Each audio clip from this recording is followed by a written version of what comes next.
Good evening. इस class में हम कंटिन्यू कर रहे हैं अपना पोटेंशियल वाला काम, ग्रेविटेशनल पोटेंशियल वाला काम।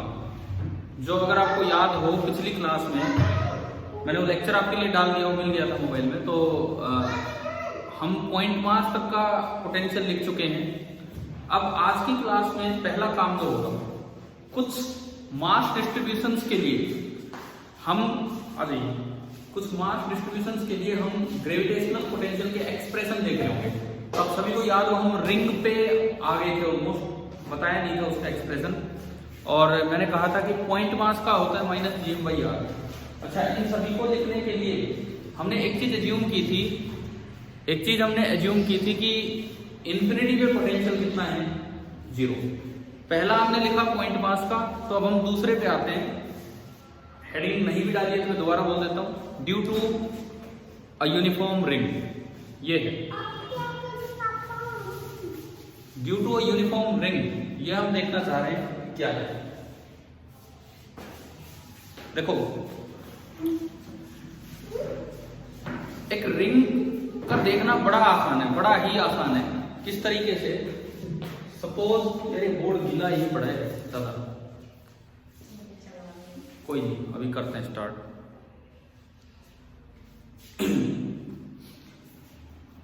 दो तरीके हैं, बट जो आसान मेथड है मैं उससे बता रहा हूं। कुछ बच्चों ने कोशिश की होगी ई के एक्सप्रेशन से लाने की, वो भी हम करेंगे। दूसरा तरीका कि कैसे एलिमेंट मान के आप निकाल सकते हो, कि अगर आप पॉइंट मास का पता लगा सके हो। और हम सारे प्रूफ नहीं करेंगे, ये रिंग का बता के मैं फिर 2-3 एक्सप्रेशन डायरेक्ट लिख पाऊंगा, क्योंकि प्रूफ नहीं आएंगे, उनका यूज आएगा कि कैसे वो चीजें यूज होनी है पोटेंशियल एनर्जी में। तो ये चीज हमें सीखनी होगी। तो रिंग वाले में दो मेथड में आपको बताऊं। मेथड फर्स्ट, हर से देखो, एक पंखा चलाओगे केवल उससे चलेगा, रेगुलेटर से, केवल रेगुलेटर से, पीछे वाले से। हाँ, 2 मिनट बस ये सूख जाए। ड्यू टू रिंग की वजह से जब आप निकालेंगे, पहला तरीका हम लेंगे कि रिंग पे एक एलिमेंट माना, और उस एलिमेंट की मास एलिमेंट की वजह से dv लिखेंगे, और फिर इंटीग्रेट करके v ले आएंगे। और दूसरा तरीका होगा कि आप रिंग का e पहले से जानते हैं, और उस e के कारण v, कल e और v में रिलेशन देखा था हमने, तो वो भी हम तरीका देखेंगे कि भाई किस तरह से e से v निकाला जा सकता है। तो ये दो तरीके से हम आगे बढ़ेंगे। मान लो मैं रिंग के एक्सिस पे कोई पॉइंट मान, ये कोई रिंग है जिसका रेडियस कैपिटल R, और उसके एक्सिस पे x डिस्टेंस दूर। आप मुझे एक बात बताओ, जब हम फील्ड वगैरह निकालते थे कभी पहले स्कूल की क्लासेस में, एक्सिस सेंटर से जो दूरी मानते थे, x मानते थे कि R मानते थे? R, स्मॉल r, तो भी स्मॉल r ही मानते थे। उसी तरह से मानना होगा हमें। सपोज, चलो मैं इस गीले पे स्टार्ट करता हूँ। ये एक रिंग है, इस रिंग का जो रेडियस है, that is capital R। Ring ऐसे बनाई है, कुछ बोर्ड के पीछे, कुछ बोर्ड के आगे। ये इसका एक्सिस है, और इस एक्सिस पे यहां से स्मॉल r डिस्टेंस दूर, इस पॉइंट पे हमें बताना है कि कितना पोटेंशियल होगा। पहला तरीका है, आप पॉइंट मास का पोटेंशियल जानते हैं। पॉइंट मास का पोटेंशियल कितना होता है, -gm/r। पॉइंट मास का पोटेंशियल हम जानते हैं, और वो होता है -gm/r। तो उसी का यूज करके करेंगे। हमने क्या किया, इस रिंग पे एक एलिमेंट मान लिया। हमने इस रिंग पे एक छोटा सा एलिमेंट माना, और मैंने माना कि उसका मास dm है।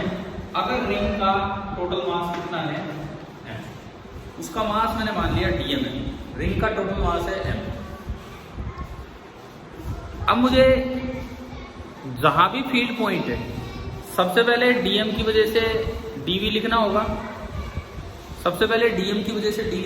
और उसके बाद हम क्या कर देंगे, इसका इंटीग्रेशन कर दो, बंद कर दो फैन। ये कुछ हो नहीं रहा, फालतू की डिस्टर्बेंस है। बैठो। देखो डीएम से ये मेरा फील्ड पॉइंट है P, कितनी दूर है?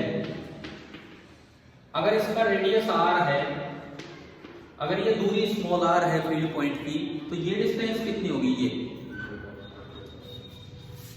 पाइथागोरस से ये डिस्टेंस कितनी होगी? √r²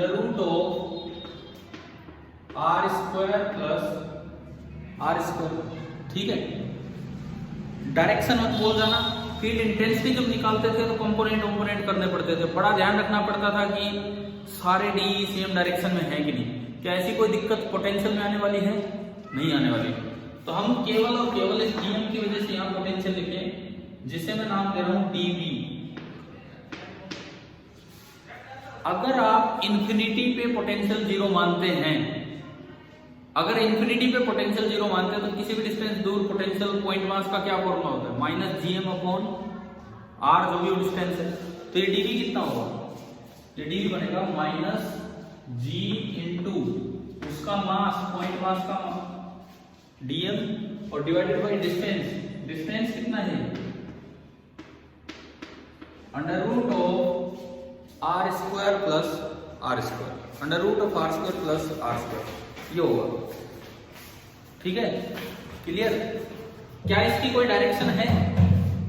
जब कोई डायरेक्शन ही नहीं है तो इसका मतलब है कि आप सीधा उसको क्या कर सकते हो? इंटीग्रेट कर सकते हो। तो हमें v निकालना है।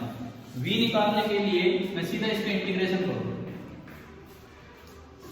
माइनस बाहर g, क्योंकि पोटेंशियल एक स्केलर क्वांटिटी है, अपॉन √r² +r²। अब देखो इस इंटीग्रेशन में हमें यह देखना होगा कि कौन सी चीजें कांस्टेंट है। इस इंटीग्रेशन में कौन सी चीजें कांस्टेंट है ये देखना होगा। आप इसमें देख के बताओ, इंटीग्रेशन के अंदर जो चीजें लिखी हुई हैं, इंटीग्रेशन के अंदर जो चीजें लिखी हुई है कौन सी चीजें कांस्टेंट है? g डेफिनेटली कांस्टेंट है, g तो कोई फर्क ही नहीं पड़ता, ये तो बाहर आया। ये इसमें r² + r² कांस्टेंट है कि वेरिएबल है? वेरिएबल है सर। कौन सी चीज वेरिएबल है? कैपिटल R या स्मॉल r? Small r। एक भी चीज वेरिएबल नहीं है। अगर आपने पॉइंट फिक्स कर दिया, इंटीग्रेशन आप ऐसे थोड़ी कर रहे हो। इंटीग्रेशन ऐसे कर रहे हो कि एक बार ये माना, एक बार ये माना, एक बार ये माना, एक बार ये माना। क्या उन सब के लिए r फिक्स है कि नहीं? भाई अगर इंटीग्रेशन यहां कोई एलिमेंट होता, r आगे जाके dr और फिर r की लिमिट होती, तो r होता वेरिएबल। क्या इस पॉइंट के लिए r कांस्टेंट है कि वेरिएबल है? कांस्टेंट है। आप वैसे भी सोचो, √r² + r² एक डिस्टेंस है, √r² + r² एक डिस्टेंस है। देखो ये रिंग है, ये रिंग। अरे तुम दोनों भाई बाहर जाओ, ये एक रिंग है इस तरह से, और मैं इसके बीच से एक पॉइंट मानूं। ऊपर से दूरी देखो, नीचे से देखो, इधर से देखो, इधर से, क्या पाइथागोरस से सारी सेम आनी है कि नहीं? ठीक है, तो इसका मतलब ये भी पूरा कांस्टेंट है, तो ये भी बाहर आएगा -g/√r² + r², और अंदर होता है इंटीग्रल dm, और इंटीग्रल dm कितना होता है? Total mass m। Integral dm होता है टोटल मास m। तो ये आपका पोटेंशियल आ गया v -g capital M upon √r² +r²। एक रिंग के एक्सिस पे पोटेंशियल इतना होगा। अरे भाई सुनो, इधर तो खेल रहे हैं, इसको दे दो।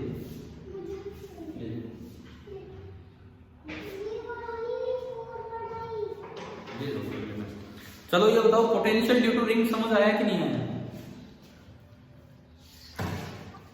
ठीक है, अब मैं वेरीफाई करवाता हूँ। मैं मेथड सेकंड पे नहीं जा रहा, मैं आपको रिलेशन वेरीफाई करवाता हूँ कि ई और बी का रिलेशन यहाँ सेटिस्फाई हो रहा है। ई और बी वाला जो रिलेशन है वो देखते हैं यहाँ सेटिस्फाई हुआ कि नहीं हुआ। आप बताओ, अगर आपको ध्यान हो, इस जगह ई का क्या फॉर्मूला था? एक्सिस पे ई का फॉर्मूला,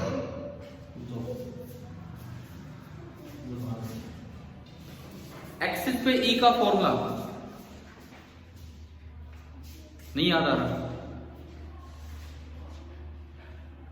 भाई बताओ यार, देखो फिर ऐसे कैसे बात बनेगी। अच्छा एक काम करो, जस्ट मैं वेरिफिकेशन दे रहा हूं, जस्ट वेरिफिकेशन। ये V का फॉर्मूला आया, अब हम एक वेरिफिकेशन आपको दे रहे हैं। आप इसमें dV/dr निकालो,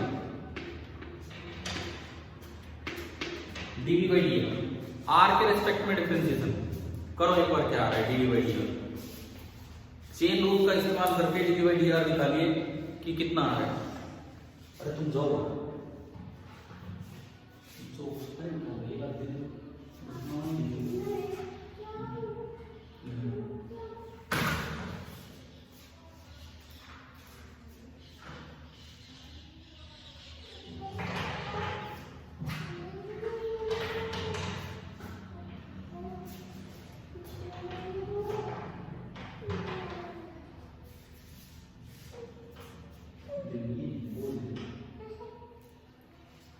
हाँ जी, dV/dr किया आपने।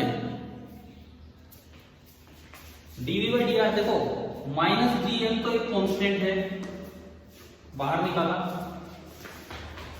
इस पूरे की पावर -12 है, इस पूरे की पावर -12 है, तो -12 आ गया, एडी तो +12 हो गया। और -12 में एक और कम करेंगे तो पावर -3/2 होगी। -3/2 का मतलब है वो नीचे गया r² + r² की पावर 3/2 बन के, और इनटू डिफरेंशिएशन ऑफ ये जो भी ये आपने ढका इसका कैपिटल R² का तो 0, और अब स्मॉल r के रिस्पेक्ट में डिफरेंशिएट कर रहे हैं तो उसका बनेगा 2r, और 2 से 2 कैंसिल। आप बताओ, एक बार बताओ, क्या डिफरेंशिएशन समझ आया क्या, कैसे किया हमने?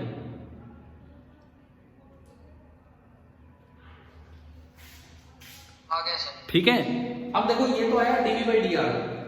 अब एक चीज आप समझिए, अगर आपको v as a function of r कहीं दिख रहा है,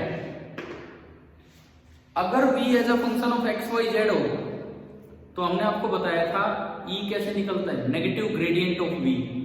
कल ही तो किया होगा पिछली ही क्लास में, है ना। अगर v as a function of r हो, देन आप e को लिख सकते हैं -dV/dr, और उसमें भी एक बात याद रखो, -dV/dr बनने के बाद 2 रिजल्ट आएंगे, या तो ये नेगेटिव होगा या फिर ये पॉजिटिव। अगर ये नेगेटिव आता है, तो ये फील्ड होता है अट्रैक्टिव, और अगर ये पॉजिटिव आता है तो ये फील्ड होता है रिपल्सिव। अगर ये नेगेटिव आता है तो ये फील्ड होता है अट्रैक्टिव, और ये पॉजिटिव आता है तो ये फील्ड होता है आपका रिपल्सिव।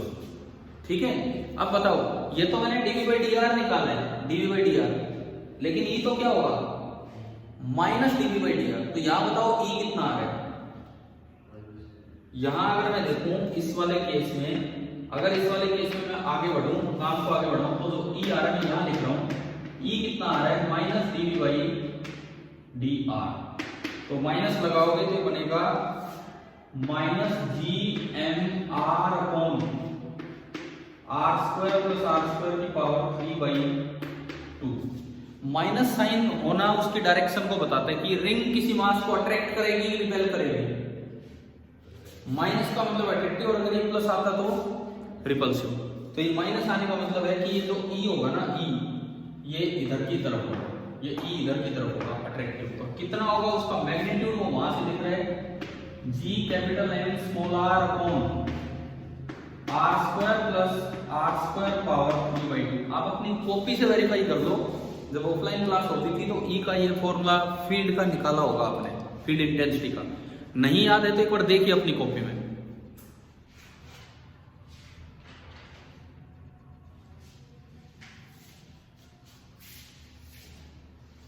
आपकी याद है साक्षी, यही था। हाँ जी हर्षित, यही है ना फॉर्मूला। इसका मतलब हमने v का एक्सप्रेशन निकाला और फिर उसको क्या कर दिया, वेरीफाई भी कर दिया। अब बताओ पोटेंशियल ड्यू टू रिंग समझ आ गया।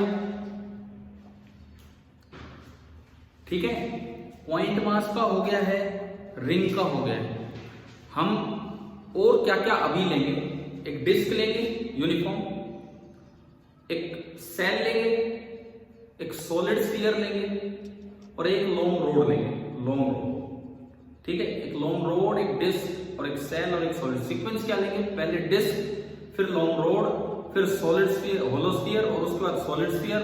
और सॉलिड स्फीयर का जो होगा वो अर्थ का पोटेंशियल होगा, क्योंकि जो सॉलिड स्फीयर की इंटेंसिटी आई थी वही इंटेंसिटी किसकी थी, आपकी अर्थ की थी, जिसे हमने क्या नाम दिया था, एक्सेलरेशन ड्यू टू ग्रेविटी, ठीक है। तो number 3, due to a uniform disc, क्या डेट 1.5, due to a uniform disc. उस पर डाल देता हूं आपके ग्रुप पे पहले।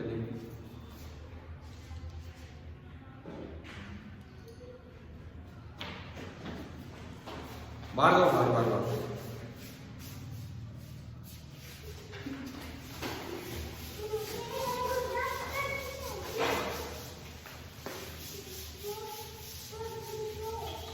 क्या हाल हो गया, ये मिट ही नहीं रहा इससे। और वो कपड़ा लेके आना, वो जो अभी तुमने गीला कपड़ा लेके आओ, जल्दी लेके आओ, दूसरा लेके आओ। हेडिंग डाल दी आपने, ड्यू टू यूनिफॉर्म डिस्क। तब तक एक डायग्राम तो बनाओ, रिंग को ही भर दो, कैपिटल आर उसका रेडियस और स्मॉल करना थोड़ा।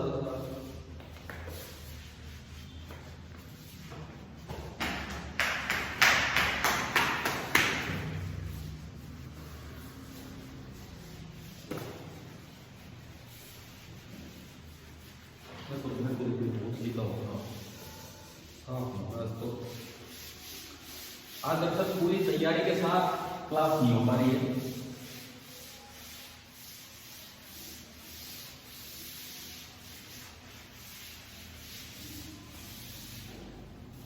लो सब ले लो, ये चौक का ये दे दो, कर दो। आज जब तक पूरी तैयारी के साथ क्लास नहीं हो पा रही है क्योंकि कुछ डिस्टर्बेंस चल रही है इस तरह से। देखो एक डिस्क जो है, रिंग और डिस्क में क्या डिफरेंस होता है, रिंग अंदर से होलो है और डिस्क पूरी भरी हुई, बस, और तो कोई डिफरेंस ही नहीं है। आपने डिस्क की फील्ड इंटेंसिटी निकाली थी कभी? मैं तरीका बताता हूं आपने कैसे निकाली थी। अगर आर रेडियस की पूरी रिंग है, मान लो डिस्क है, तो आपने उसके अंदर एक्स रेडियस की कोई एक पतली सी रिंग मानी होगी, डीएक्स थिकनेस की, फिर उसकी वजह से डी लिखा होगा, यहाँ डी भी लिख देंगे क्योंकि रिंग का तो अभी हमने निकालना सीख ही लिया है। और फिर उसको सिंपली क्या करना होगा, इंटीग्रेट करना होगा। क्या ये बात समझ आ गई? बताओ तरीका समझ आ रहा है क्या है क्या नहीं?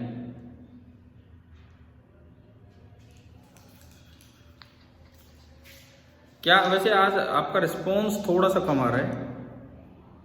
मैं बच्चे देखूं इसमें, अंशुल, भावना, हर्ष, खुशी, मनीष, प्रतीक, विवेक, मुस्कान, विवेक, और ये पूजा भी आई थी, कहाँ गई फिर बीच में? 2-3 तो नाम आए थे, वो हैं कहाँ पता नहीं। चलो कोई नहीं, आप एक रिंग बनाओ ना, एक डिस्क बनाओ ऐसे जैसे मैंने अभी बनाया था, फिर उसका रेडियस तो कैपिटल आर मान लो, उसमें स्मॉल एक्स रेडियस की एक पतली सी रिंग बनाओ जिसकी थिकनेस आप मानो केवल कितनी, dx। अच्छा, डिस्क की सरफेस मास डेंसिटी मान लो सिग्मा, हम सिग्मा की टर्म्स में फॉर्मूला निकालेंगे। डिस्क की सरफेस मास डेंसिटी आप मान लीजिए सिग्मा है, सिग्मा की टर्म्स में हम ये फॉर्मूला निकालेंगे। जो थिकनेस आपने मानी है छोटी सी dx, उसका एरिया 2πx × dx, अगर कभी याद आया ऐसे लिखते थे, उसको सिग्मा से मल्टीप्लाई कर दो तो उसका dm आ जाएगा। उसकी वजह से एक्सिस पे पॉइंट कितनी दूर है, स्मॉल आर वो, एक्स वो, तो √r² + x², वहां से dv लिखो और फिर उसका आप कर दो इंटीग्रेशन और x की लिमिट लगा दो 0 to कैपिटल R। एक बार बताओ क्या तरीका समझ आया है कि नहीं, क्या करना है? हाँ जी भैया बोलिए, कोई तो बोले, क्या मेथड समझ आया कैसे निकालना है? Yes sir. तो करो ये काम, फिर मैं बोर्ड पे करवाता हूँ।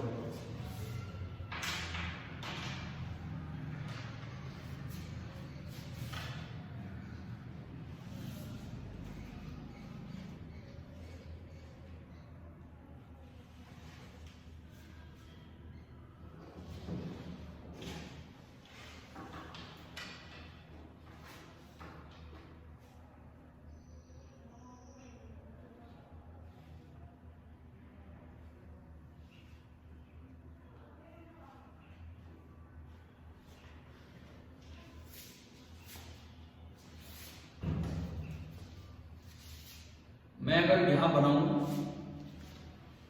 तो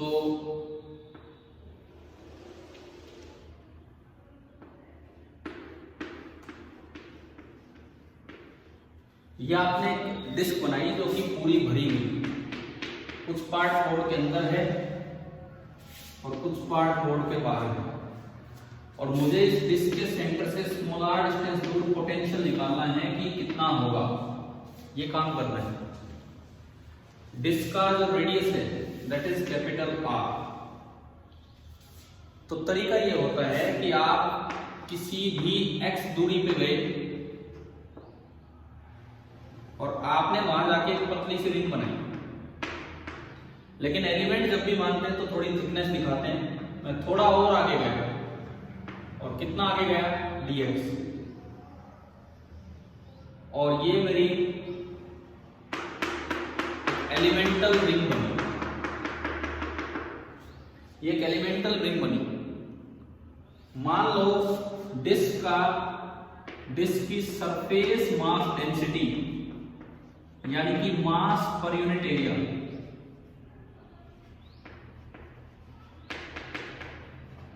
डिस्क की surface mass density suppose sigma है, मास पर यूनिट एरिया मैंने बोला कि वो सिग्मा है, ये हमने सिग्मा मान लिया।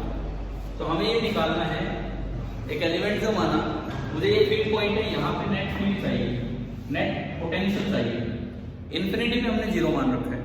तो सबसे पहली बात, इस एलिमेंट का मास कितना होगा। अगर मैं इस एलिमेंट के मास को dm बोलूं तो dm होगा मास पर यूनिट एरिया इनटू इस रिंग का एरिया। भाई अगर आपको मास पर यूनिट एरिया सिग्मा दे दिया तो इस एलिमेंट का मास कितना होगा, यूनिट एरिया का मास सिग्मा है तो इस एलिमेंट का एरिया dA मान गया, और dA आप जानते हैं dA कितना होता है इस रिंग का, 2πx dx। हमने सीखा है कभी काट के सीधा कर दिया, 2πx तो लंबाई, dx चौड़ाई, थोड़ा सा ज्यादा को उसको हम इग्नोर करते हैं, तो dm आ गया sigma into 2πx into dx। ये आपका dm आया sigma into 2πx into dx। ठीक है यहां तक, ठीक है। इसको मैं थोड़ा और ठीक लिखूं तो कॉन्स्टेंट्स को ढंग से लिखता हूं, 2π सिग्मा, ये सब तो कॉन्स्टेंट है, और इसके अलावा x dx, ये हमारा dm आ गया। अच्छा, dm आने के बाद अब यूं बताओ, इस रिंग से ये दूरी कितनी है, रिंग के किसी भी पॉइंट से दूरी कितनी है, ये distance under root of r square plus x square, under root of r square plus x square, ये डिस्टेंस इतनी है। तो अब अगर मैं इसकी वजह से पोटेंशियल लिखूं dv एट दिस पॉइंट, एक तो माइनस लगेगा तो फॉर्मूले में था g इंटू इस रिंग का टोटल मास, रिंग का टोटल मास है dm अपॉन ये वाली दूरी, और ये वाली दूरी थी under root of r square plus x square, ये आ गया minus g into dm upon under root of r square plus x square, ये आ गया। ठीक है, अब पोटेंशियल स्केलर क्वांटिटी है तो कोई डायरेक्शन का तो चक्कर ही नहीं है। एक बार मैं dm की वैल्यू पुट कर लेता हूं, यहाँ पे dm की वैल्यू मैंने पुट की, ये बना minus g 2π sigma into x dx upon under root of r square plus x square, यहां तक आ गया। इसके बाद केवल और केवल मुझे इंटीग्रेशन करना है और कुछ भी नहीं करना। टोटल भी अगर चाहिए तो इसको इंटीग्रेट करना होगा, और x की लिमिट कहां से कहां लगानी होगी, x की जो इनिशियल वैल्यू है, starting value that is 0, and जो x की फाइनल वैल्यू है, finishing value that is r। तो अगर मैं v लिखूं, देखो क्या क्या कांस्टेंट है, केवल एक x वेरिएबल है, बाकी सब कांस्टेंट है। इसके बाद इंटीग्रेटिंग बोथ साइड्स है ना, केवल एक x वेरिएबल है, तो माइनस 2π सिग्मा g, ये सब तो कांस्टेंट है, बाहर आ गए। ठीक है, स्मॉल r भी एक कांस्टेंट इस इंटीग्रेशन में, इस इंटीग्रेशन में अगर आप देखते हैं तो स्मॉल r भी एक कांस्टेंट है, और ये अंदर बचा integral x upon under root of R square plus X square dx और x की लिमिट होगी 0 टू कैपिटल R। आप बताओ क्या यहां तक काम समझ आ गया? इसमें जो फिजिक्स है वो यहां तक है, इसके बाद है केवल इंटीग्रेशन। आप नोट कर दीजिए अगर ये नहीं हुआ है तो आपका, और उसके बाद इस इंटीग्रेशन पे चलिए। नोट कर दीजिए यहाँ पे, हो गया? एक इंटीग्रेशन कीजिए।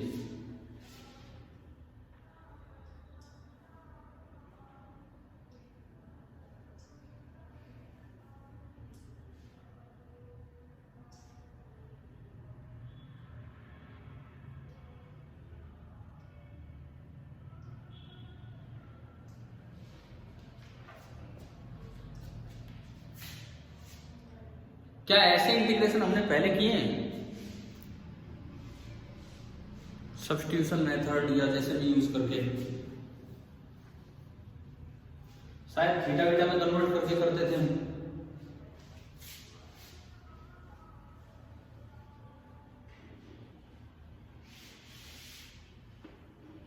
अगर ये एंगल थीटा है, तो x upon under root R square plus X square क्या हो गया इस ट्राइंगल में?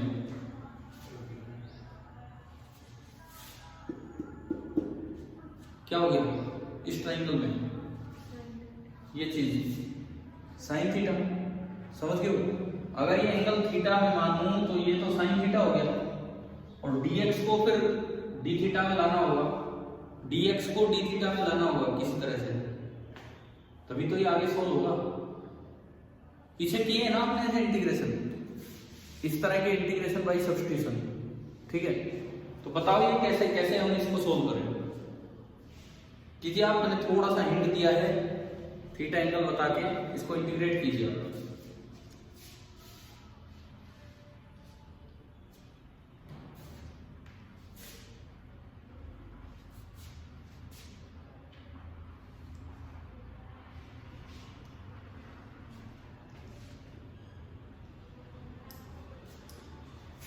पीछे भी हमने शायद कभी कभार जो होमवर्क छोड़े हैं, इस तरह के काम आपको एक दो बार करके दिए हैं कि ये करना है वो करना है, इस तरह से।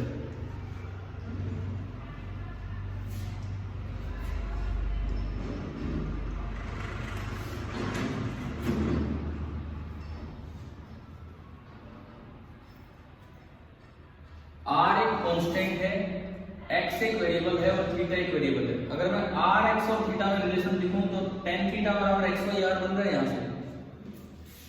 अगर मैं rx और थीटा में रिलेशन देखूं तो tan थीटा बना tan theta that is x by r। tan theta is coming out to be x by r, or you can say x is coming out to be r into tan theta। मुझे dx हटाना है, मैंने क्या किया, दोनों side x का theta के respect में डिफरेंशिएशन कर दिया, तो dx by d theta, tan theta का डिफरेंशिएशन क्या होता है? tan थीटा का डिफरेंशिएशन secant स्क्वायर थीटा। यहां से मेरे पास dx आया r into secant square theta into d theta, लेकिन ये तो dx आया है, r into secant square theta into d theta. x by r is tan theta, so x is r tan theta, dx by d theta आपने किया तो r into secant square theta into d theta, ठीक है। और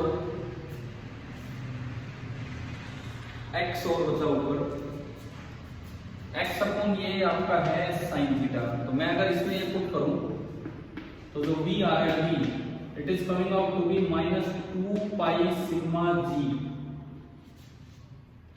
integral, ये तो आपका बना साइन थीटा और ये आपका बना r into second square theta into d theta, r into second square theta into d theta. समझ आ रहा है क्या ये सब्स्टिट्यूशन? इस सेकेंड थीटा को आप नीचे ले जाओ, एक को नीचे ले जाओ, एक को ऊपर रहने दो, 1 अपॉन कोस थीटा बनेगा। 1 अपॉन कोस थीटा बनेगा और एक ऊपर ही रहने दो सीकेंट थीटा, और यहाँ है sine theta. Sine theta upon cos theta क्या होता है? Tan theta. तो ये बन गया tan theta into secant theta into D theta, और एक बचा आर। उस आर को हम बाहर निकालना है, उस आर को अगर हम बाहर निकालना है तो ये जो स्टेप है, मैं कहाँ लिखूं, ये जो स्टेप है ये आपका बनता है, इसी के ऊपर ही लिख रहा हूं, इसी से ऊपर लिख रहा हूं, ये v equal to minus 2 pi sigma G, R constant है बाहर गया, एक साइन अपॉन कोस बना टेन थीटा और एक बचेगा सीकेंट थीटा, तो ये बच गया tan theta into secant theta D theta, ये बना। अब आप ये बताओ किस चीज का डिफरेंशिएशन होता है tan theta into secant theta? Sine theta का डिफरेंशिएशन क्या होता है? साइन थीटा का कोस थीटा, कोस थीटा का क्या होता है? Minus sine theta. Tan theta का क्या होता है? टेन थीटा का secant square theta. Secant theta का क्या होता है? सीकेंट थीटा का क्या होता है? जहां बोलना चाहिए वहां के चुप हो गए यार, क्यों फिर इतनी देर से पिछले 3 महीने पढ़े, क्यों पूछे हो?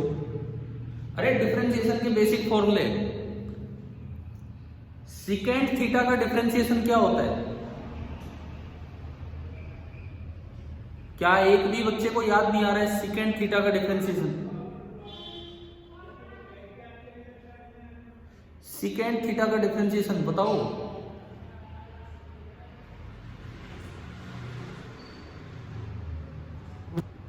अरे यार सीकेंट थीटा का डिफरेंशिएशन नहीं, देखो साइन थीटा का होता है कोस थीटा, कोस थीटा का होता है minus sine theta, tan theta का होता है secant square theta, secant theta का होता है secant theta into tan theta. नहीं याद आ रहा? कोट थीटा का होता है माइनस कोसिकेंट स्क्वायर थीटा, और कोसिकेंट थीटा का होता है minus cosecant theta into cot theta. आपको तो बिल्कुल ही याद नहीं आ रहा है, डिफरेंशिएशन के बेसिक फॉर्मूले ही याद नहीं आ रहे। दरअसल ये जो चीज है, ये जो अभी हमने बनाया tan theta into secant theta, this is the differentiation of what, क्या बोला है मैंने? Secant theta. तो अगर सीकेंट थीटा का डिफरेंशिएशन ये है तो इसका इंटीग्रेशन क्या बनेगा? Secant theta. अगर एक फंक्शन का डिफरेंशिएशन दूसरा फंक्शन आता है तो दूसरे फंक्शन का इंटीग्रेशन पहला फंक्शन आ जाता है, यानी कि इसका जो इंटीग्रेशन होगा that will be only and only क्या? Secant theta. तो इस पूरे की जगह हटा के मैं खाली सीकेंट थीटा लिख सकता हूं। तो देखो मैं इधर लिखता हूं जहां बोर्ड पे खाली जगह है, जहां बोर्ड पे खाली जगह है मैं उधर लिखता हूं। तो v is equal to minus 2 pi sigma G R, और इसके अलावा जो बचा वो है आपका secant theta.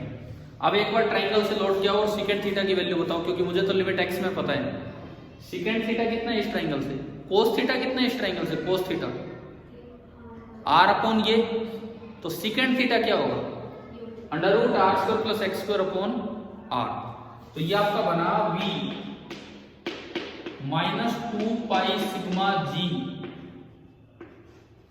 Under root of R square plus X square और अपॉन आर। अच्छा यार एक आर और था बाहर, एक आर और था, उस आर से आर कैंसिल हो गया, और अब x की लिमिट है 0 से लेके कैपिटल R। तो मैं इसमें पुट करूं तो पोटेंशियल मेरा निकल के आ रहा है, पोटेंशियल पहले मैंने कैपिटल R पुट किया, माइनस 2 पाई सिग्मा जी तो बाहर आया,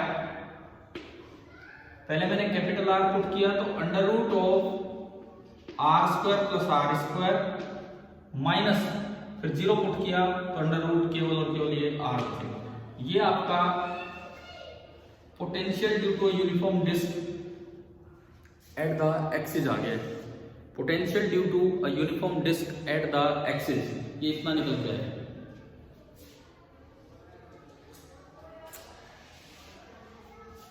भाई बताओ क्या ये समझ आया क्या? देखो इन इंटीग्रेशन से मत घबराओ यार, ये सब्स्टिट्यूशन के इंटीग्रेशन है, पीछे भी इस चैप्टर में 2-3 बार यूज हो चुके हैं। ठीक है, कोई बच्चा ढंग से सब्स्टिट्यूट कर लेता, लास्ट में जाके अटक जाता है यार, सीकेंट थीटा टेन थीटा बना, क्या होता है? तो डायरेक्ट बन गया, जिसका डिफरेंशिएशन हम याद करते हैं, डायरेक्ट बन गया वो। अब इसका अगला काम आप करोगे, वेरिफिकेशन बताया मैंने एक, इसका वेरिफिकेशन आप करोगे। क्या ये बता दो, क्या मैंने आपको फील्ड इंटेंसिटी निकलवा रखी है क्या डिस्क की? क्या हमने डिस्क की फील्ड इंटेंसिटी निकाली हुई है पहले? आपके पास नोट्स होंगे अपने, उनमें देख सकते हो आप। ऑफलाइन क्लासेस के वक्त, ऑफलाइन क्लासेस के वक्त कोई बच्चा देख के बता रहा है कि नहीं?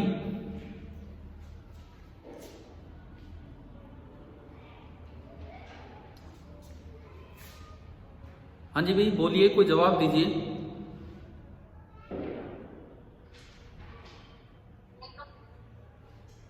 अंशुल बताओ, आप बताओ क्या कह रहे हो? Yes sir.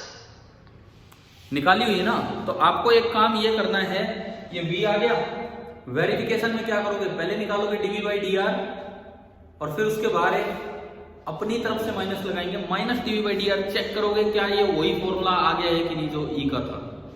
करोगे भाई ये काम अपने आप, ठीक है। ये हमारे पास फॉर्मूला आ गया, तो हमें याद रखना है डिस्क के पोटेंशियल का, नहीं तो फिर इतना इतना काम करते रहेंगे बार बार, ठीक है। हमने पॉइंट मास का पोटेंशियल देख लिया, रिंग का पोटेंशियल देख लिया, डिस्क का। भाई वो कपड़ा लाना, कपड़ा साफ करने वाला कपड़ा।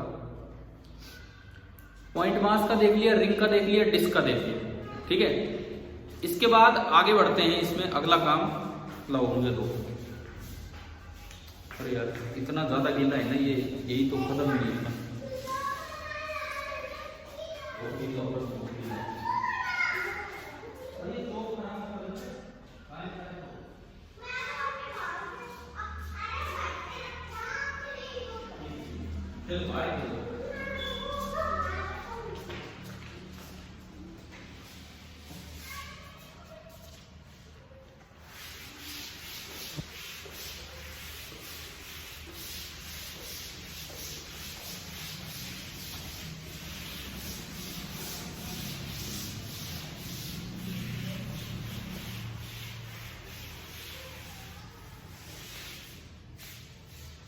इसके बाद मैं आता हूं सेल पे। नेक्स्ट लिखो, due to a uniform spherical shell. Number 4 आ गया ना हमारा, due to a uniform spherical shell, SHELL।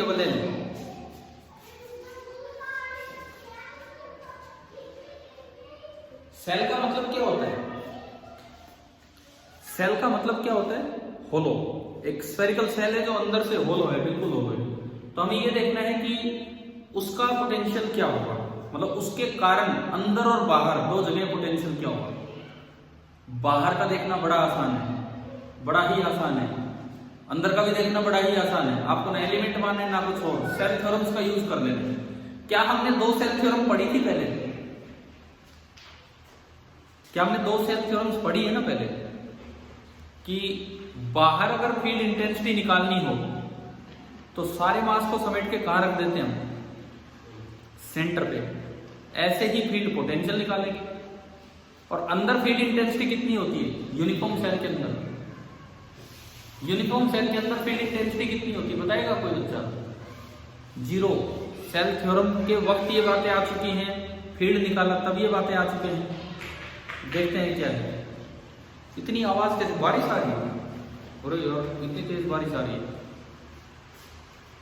चलिए कोई नहीं, देखते हैं। देखो इधर,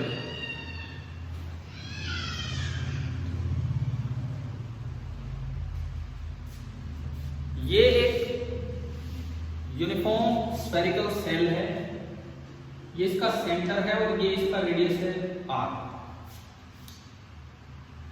सबसे पहली बार फर्स्ट पार्ट मैं निकाल रहा हूं outside the cell.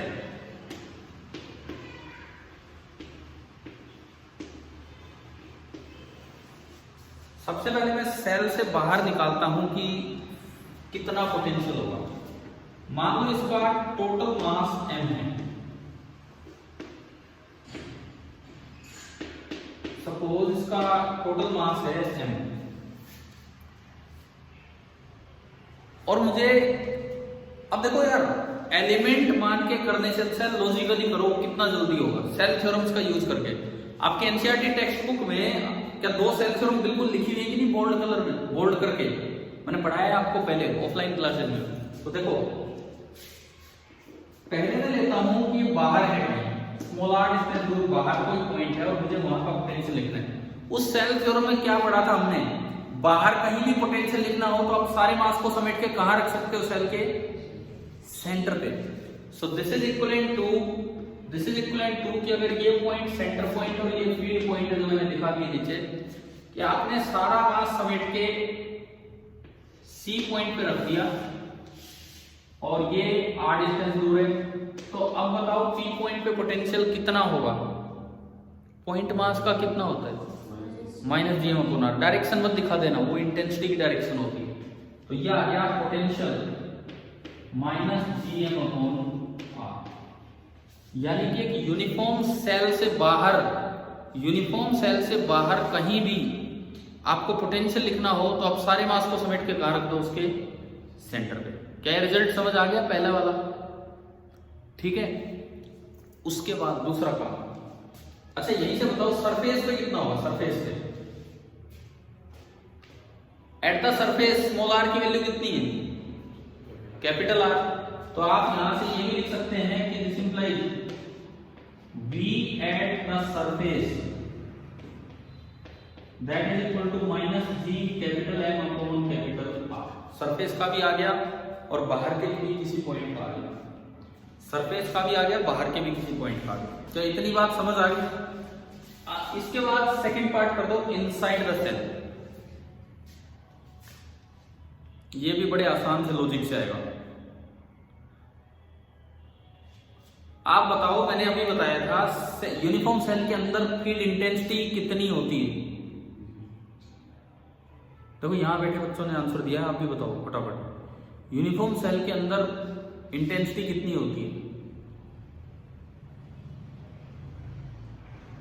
Uniform cell के अंदर इंटेंसिटी, फील्ड इंटेंसिटी कितनी होती है यार, कोई रिस्पॉन्स ही नहीं आ रहा है। अभी तो मैंने बताया था कितनी होती है फील्ड के वैल्यू। भाई यूनिफॉर्म सेल के अंदर फील्ड इंटेंसिटी कितनी होती है, हर्षित कितनी होती है, थोड़ा जोर से बोलो। 0। अरे क्या आपको नहीं पता लग रहा 0 होती है, सेल थ्योरम भी कहती है और फिर फील्ड वाले फॉर्मूले लिखे उनमें भी पता लगा 0 होती है, ठीक है। अब देखो इस चीज का यूज करते हैं, हमें पता है कि अंदर E 0 है और E होता है minus dV by D R. अगर किसी चीज का डिफरेंशिएशन 0 है मतलब वो चीज कांस्टेंट है। इसका मतलब अगर अंदर E 0 है तो जो अंदर V होगा वो क्या होगा, कांस्टेंट। अब मैं अंदर की बात कर रहा हूं, ये थोड़ा सा मुझे डायग्राम हटा के बनाना चाहिए दूसरे केस के लिए। अब मैं अंदर की बात कर रहा हूं, मैं यहां पे की बात कर रहा हूं कि भाई मैं अंदर किसी भी दूरी पे पॉइंट भी माना, V कांस्टेंट मतलब जितना सरफेस पे होगा उतना अंदर हर जगह होगा, वही तो है अंदर। ये तो कॉमन पॉइंट था अंदर और बाहर का। और सरफेस पे अभी हमने लिखा था थोड़ी देर पहले minus G M upon R, capital R। यानी कि अगर यहां पे भी minus G capital M upon capital R है तो अंदर की हर जगह V at P this will be same as V at the surface. तो अंदर आप कहीं भी देखेंगे तो ये आ गया minus G M upon capital R। और दरअसल ये कांस्टेंट होगा, वेरिएबल नहीं होगा। ये कांस्टेंट होगा, ये वेरिएबल नहीं होगा। बताइए समझ आया ये, मतलब बिना कोई एलिमेंट माने लॉजिक से ही ये सोल्व हो गया। लॉजिकली हमने किया और उसी से सोल्व हो गया कि भाई कैसे होना था। क्लियर हो गया ना सभी को, ठीक है। हाँ, इसका ग्राफ वगैरह कई बार पूछ लिया जाता है तो हम उस चीज पे आएंगे। अभी देखो इसके एक्सप्रेशन और ग्राफ को इकट्ठा करते हैं।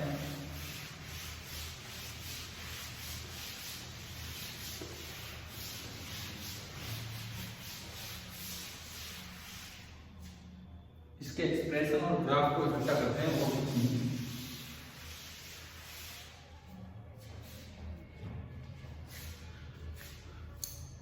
देखिए आपके जो एक्सप्रेशन आए हैं वो ये आए हैं,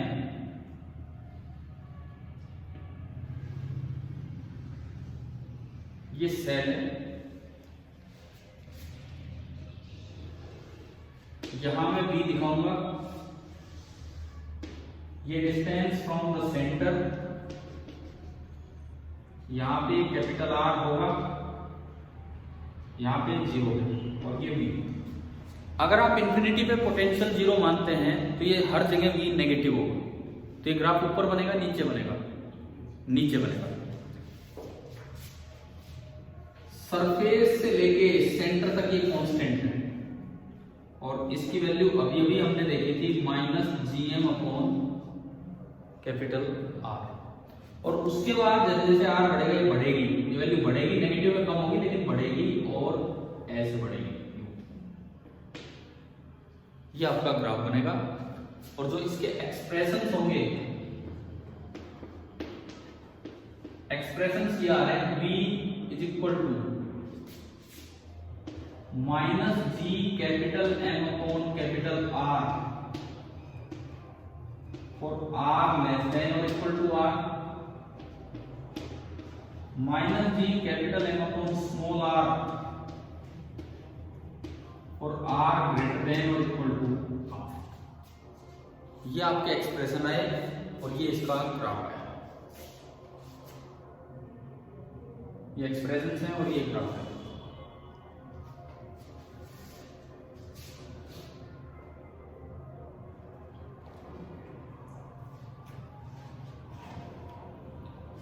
क्या सेल का समझ आ गया?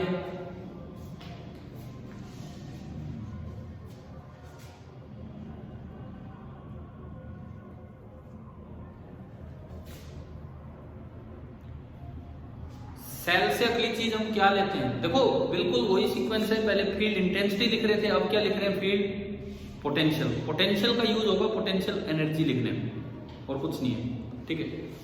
अब इसके बाद बताओ सेल के बाद क्या लेना होता है, सॉलिड स्फीयर। तो नेक्स्ट आप लिखिए due to a uniform solid sphere,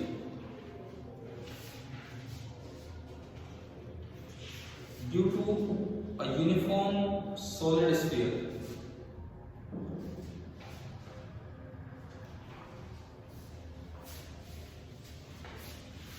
inside outside होने के बाद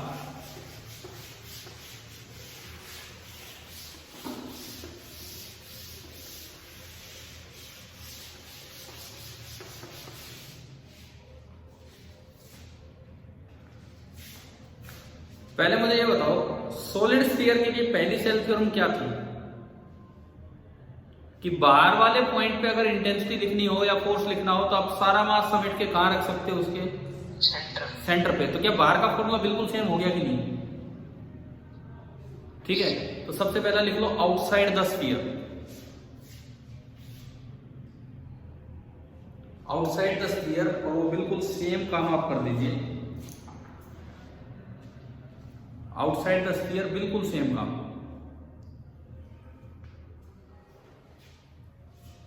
हो गया, बना दिया क्या, मैं नहीं बना रहा बोर्ड पे, ये बार बार मिटाने में दिक्कत हो रही है आज। सारा वो बनाया, बाहर स्मॉल आर दिया और फिर आपने सारा मास समेट के उसी सी पॉइंट पर रख दिया और एक्सप्रेशन आ जाएगा -gm upon r, small r।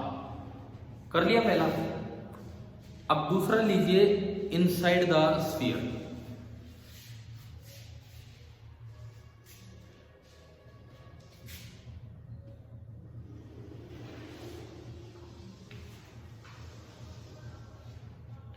ये आपने स्फीयर बनाया,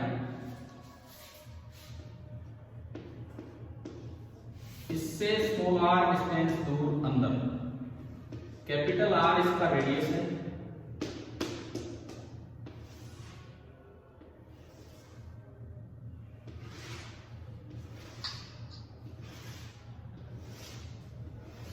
देखो ये मैंने थोड़ा सा कर्व इसलिए दिखाया ताकि ये स्फीयर की तरह नजर आए। वैसे हम स्ट्रेट लाइन भी बना सकते थे, भरा हुआ है, पर वो स्ट्रेट लाइन में ना डिस्क जैसा नजर आता है। आप अगर स्ट्रेट लाइन यूं करते हो तो डिस्क जैसा नजर आता है, थोड़ा सा कर्व कर दो, इन अंदर वालों को तो यूं लगता है कि हाँ ये सच में स्फीयर है, ठीक है, और ये भरा हुआ है वो मैं अलग से आपको बोल ही रहा हूं। तो यहां जो पोटेंशियल होगा, पहली बात मैं आपको उसका एक्सप्रेशन दूं, माइनस, ये माइनस तो लगता है क्योंकि आप मानते हैं कि इंफिनिटी में पोटेंशियल कितना है, 0, Gm/2r³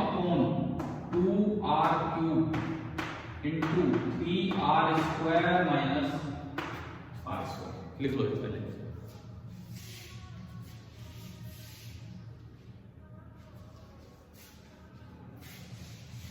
लाओगे कैसे, क्योंकि ये काम मैं आपको देने वाला हूं। सॉलिड स्फीयर है, क्या करना है, एलिमेंट मान के, हाँ आप जैसे भी करो करना, और एटलीस्ट इसको वेरीफाई जरूर करना।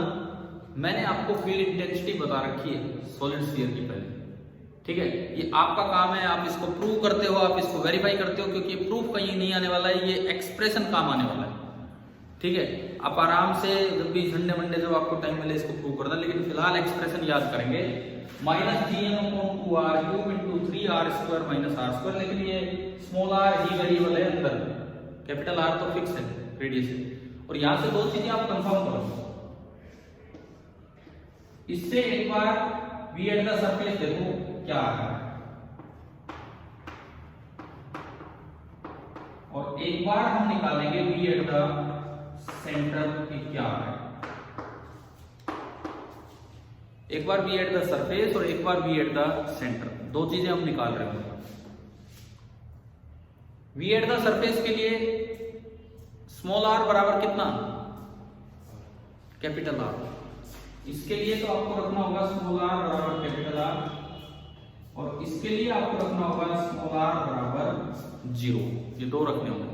तो अगर आप स्मॉल r की जगह कैपिटल R रखते हो, 3r² माइनस r², 2r², 2 से 2 भी गया, r² से r² भी गया, ये ओनली कितना आएगा, बताओ क्या सरफेस पे इतना होता था कि नहीं होता था, सरफेस पे यही होता था बिल्कुल।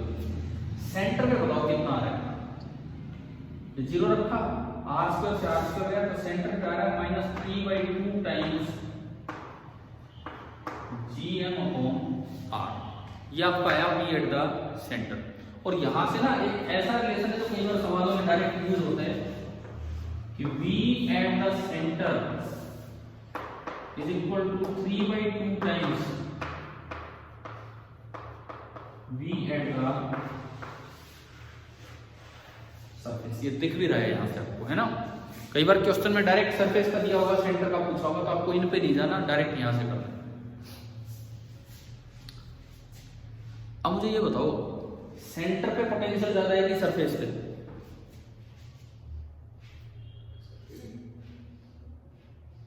सरफेस पे, क्यों, क्योंकि वो नेगेटिव है, नेगेटिव में जो छोटी वैल्यू होगी ना वो बड़ी, ये तो नेगेटिव में उसका 3/2 टाइम्स गया, ठीक है। देखिए अगर मैं इसका ग्राफ भी आपको दिखाऊं, इसका ये ग्राफ अगर आपको बनाऊं, यहाँ पे भी बना के दिखाता हूं, नीचे बनना है पूरा ग्राफ। तो ये तो V ले लिया,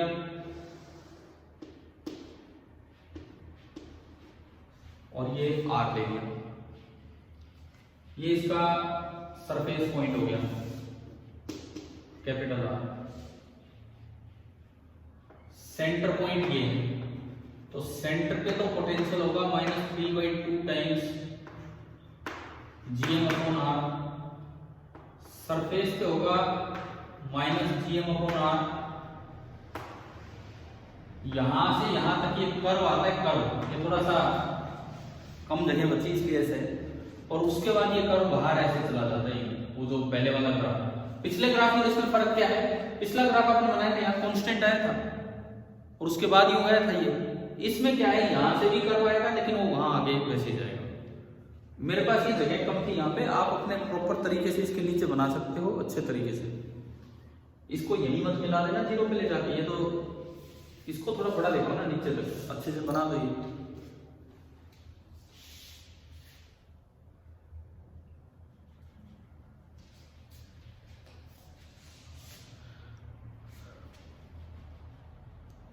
हमने क्या क्या लिए हैं पोटेंशियल के फॉर्मूले जो याद करने हमें, पॉइंट मास, उसके बाद रिंग, उसके बाद डिस्क, उसके बाद सेल एंड उसके बाद सॉलिड स्फीयर, जिसमें अलग से ये वाला एक्सप्रेशन भी है। ठीक है, कई बार एक और चीज आ जाती है, एक लॉन्ग वायर, लेकिन उसमें ना पोटेंशियल लिखना पॉसिबल नहीं होता, बल्कि दो पॉइंट्स के बीच का पोटेंशियल डिफरेंस पूछा जाता है। तो आखिरी पार्ट इसमें कर रहे हैं फिलहाल। नंबर, जो भी नंबर है आपका, कौन सा नंबर है वैसे? Number 6। Due to a uniform long wire, rod बोल सकते हो आप इसे, वायर बोल सकते हो।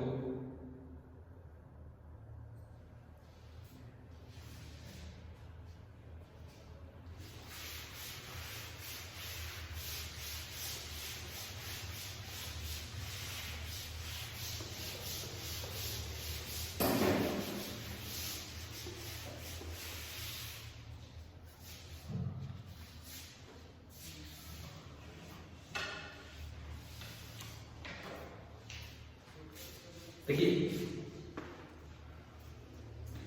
एक ऐसी बड़ी वायर है, अब इसका टोटल मास नहीं दिया जा सकता क्योंकि बहुत बड़ी वायर है।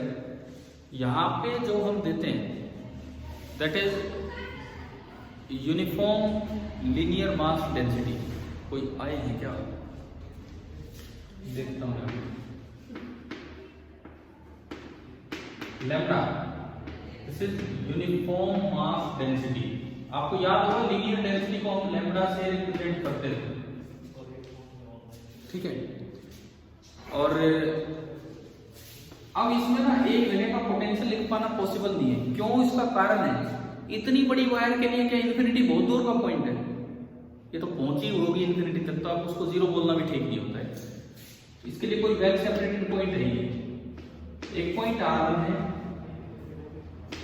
और एक पॉइंट है R2। तो दरअसल हमें इन दो पॉइंट्स के बीच का ना पोटेंशियल डिफरेंस लिखना होगा कि कितना होता है कितना नहीं, ये चीज हमें लिखनी होगी, ठीक है। मतलब मुझे निकालना है V1 माइनस V2। आप ट्राई कीजिए, मैं 1 सेकेंड अभी आता हूं। V1 माइनस V2 कैसे, क्या हम ट्राई करें।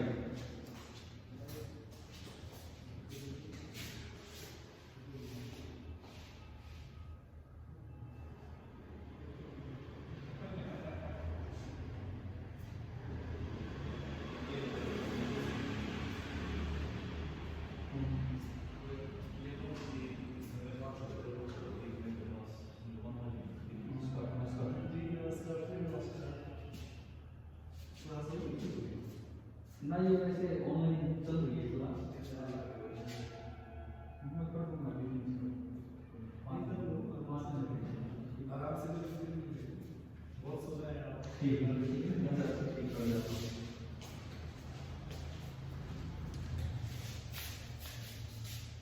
क्या हमने आपको E लिखना सिखाया है ड्यू टू लॉन्ग वायर? बिल्कुल सिखाया होगा।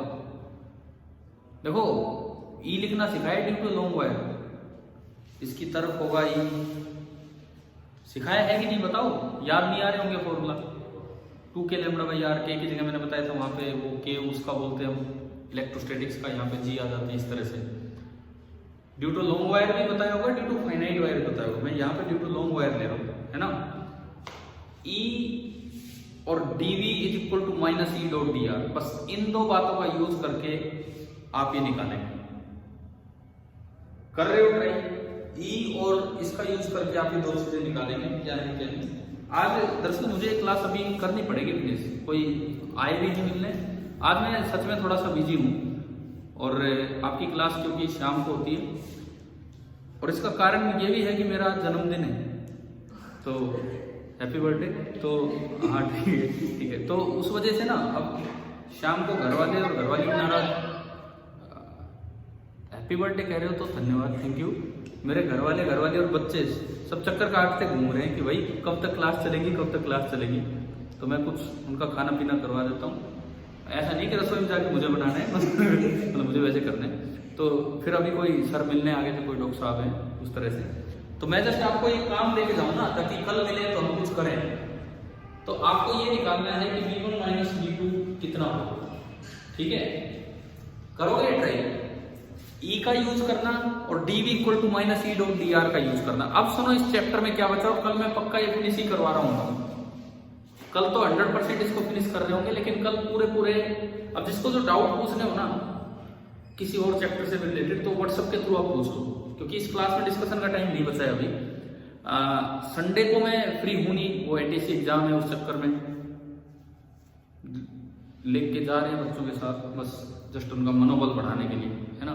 तो दूसरी बात ये है कि ये हंस रहे हैं, बोले टीचर को साथ लेके जा रहे हैं, बोले बच्चे पेपर देंगे टीचर देंगे। अरे भाई बच्चे ही देंगे, हम तो टीचर नहीं देंगे।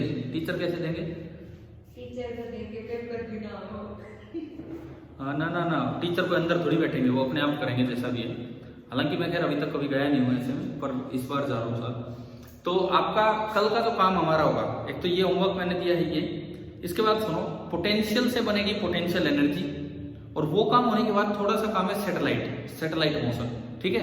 कल हम इसको फिनिश कर रहे होंगे, और कल पूरे 2 घंटे, हालांकि मैं स्कूल भी जाऊंगा, लेकिन आपको बता देता हूँ 5 से 7 कंप्लीट क्लास ग्रेविटेशन पे ही होगी। आपके अपने डाउट्स जो है आप संडे को भी चाहे पूछ लेना, मैं वैसे तो बाहर रहूंगा, लेकिन फिर भी कोशिश करूंगा अगर आप पूछते हैं तो, नहीं तो अपने तैयारी कीजिए, और हो सके तो मंडे को क्या पता आपको स्कूल बुला रहे, ठीक है। देखते हैं। Thank you very much.